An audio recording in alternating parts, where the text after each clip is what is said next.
Survey number 494-496లో ఉన్నటువంటి భూమిని పట్టా చేయించాలని చెప్పేసి గత 78 రోజులుగా ఇక్కడ నిరాహార దీక్ష చేస్తున్నా.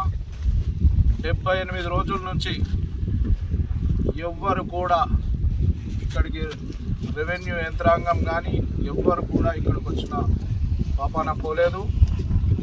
ఏదైతే ఈ భూమిలోకి వస్తే శాంతియుతంగా మరి ధర్నా చేస్తే ఈ భూమిని ఆక్రమిస్తున్నటువంటి భరత్ రెడ్డి, రవీందర్ రెడ్డి, రాజేశ్వర్ రెడ్డిలు మరి మా మహిళలపై దాడి చేసిన ఇప్పటి వరకు కూడా వాళ్ళని అరెస్ట్ చేయలే.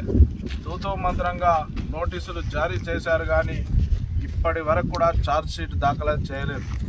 మరి రెవెన్యూ యంత్రాంగం విషయానికి వస్తే మరి దీనిలో రాజకీయ కుట్ర ఉంది. ఈ నియోజకవర్గ ఎమ్మెల్యే జీవన్ రెడ్డి గారు వాళ్ళ కులస్తులు కాబట్టి దాన్ని ఆ భూమి వాళ్ళకు అప్పచెప్పడం కోసం మరి అధికారులను బెదిరిస్తుండు అని చెప్పేసి మాకున్న సమాచారం మేరకు మేము మొన్ననే 15 రోజుల కిందట ఏదైతే ఎమ్మెల్యే క్యాంప్ ఆఫీస్ ముట్టడించడం జరిగింది. ఎమ్మెల్యే క్యాంప్ ఆఫీస్ ముట్టడిస్తే ఆ రోజు ఎమ్మెల్యే గారు ఆర్మూర్ పర్యటనలో ఉన్నా కానీ దత్తాపూర్ గ్రామస్తుల ధర్నా విషయంకు అక్కడికి రాలేదు అంటే ఆయన ఖచ్చితంగా ఈ భూమి విషయంలో దత్తాపూర్ దళితులకు న్యాయం చేయలేడు అని మాకు స్పష్టంగా అర్థమైంది. ఎందుకంటే ఆయన ఆర్టీసీ కాంప్లెక్స్లో ఆయన పేరు పెట్టుకోవడం కోసం, జీవన్ రెడ్డి కాంప్లెక్స్ పేరు పెట్టడం కోసం, అక్కడ ఏర్పాట్లు చేయడం కోసం ఆయన సొంత పనుల మీద టైము గడిపిండే తప్ప ఒక 2 నిమిషాలు కూడా మరి తనకు ఓట్లేసిన ప్రజల వద్దకు వచ్చి వాళ్ళ బాధలినే పరిస్థితిలో జీవన్ రెడ్డి గారు లేరు. మరి ఇది ఎక్కడి న్యాయం? 78 రోజులుగా మేము పదే ఆరోపిస్తూ ఉన్నాం. ఈ జిల్లా కలెక్టర్ నారాయణ రెడ్డి, జీవన్ రెడ్డి వీళ్ళ ఇద్దరి పక్కన పేర్ల పక్కన రెడ్డి ఉంది కాబట్టనే ఈరోజు దళితులకు న్యాయం చేయలేకపోతున్నారు. ఈ అక్రమ పట్టా చేసుకున్న వాళ్ళు కూడా రెడ్డిలు కాబట్టే వీళ్ళంతా కుమ్మక్కై అన్యాయం చేసే పరిస్థితి ఉంది.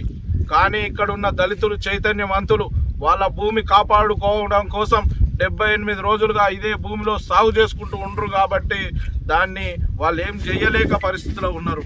మేము జిల్లా కలెక్టర్ నారాయణ రెడ్డి గారు మరి 78 రోజులు గడుస్తున్నా నువ్వు ఆర్మూర్కు వచ్చిపోతున్నావు కానీ మా నియోజకవర్గంలో మరి ఏం జరుగుతుందో తెలుసుకోలేని దౌర్భాగ్యుడు మరి జిల్లా కలెక్టర్ కాబట్టి మరి వెంటనే వీళ్ళకు పట్టాలు ఇవ్వాలి.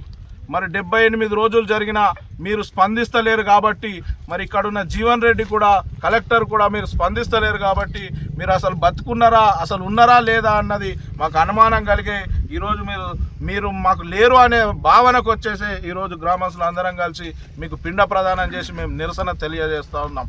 ఇకనైనా ఇప్పటి పరిస్థితులను చూసైనా సరే చలించి మరి రేపు పట్టాలు చేసే విధంగా మరి ఆదేశాలు ఇవ్వాలని చెప్పేసి మేము ఈ సందర్భంగా హెచ్చరిస్తూ ఉన్నాం.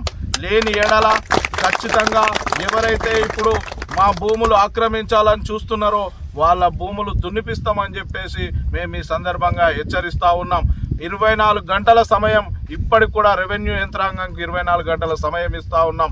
24 గంటల తర్వాత రెవెన్యూ యంత్రాంగం వచ్చి ఇక్కడ సమస్య పరిష్కరించకపోతే మాత్రం రాబోయే రోజుల్లో జరిగే పరిస్థితులు కఠినంగా తీవ్రంగా ఉంటాయని చెప్పేసి సందర్భంగా మేము హెచ్చరిస్తూ ఉన్నాం.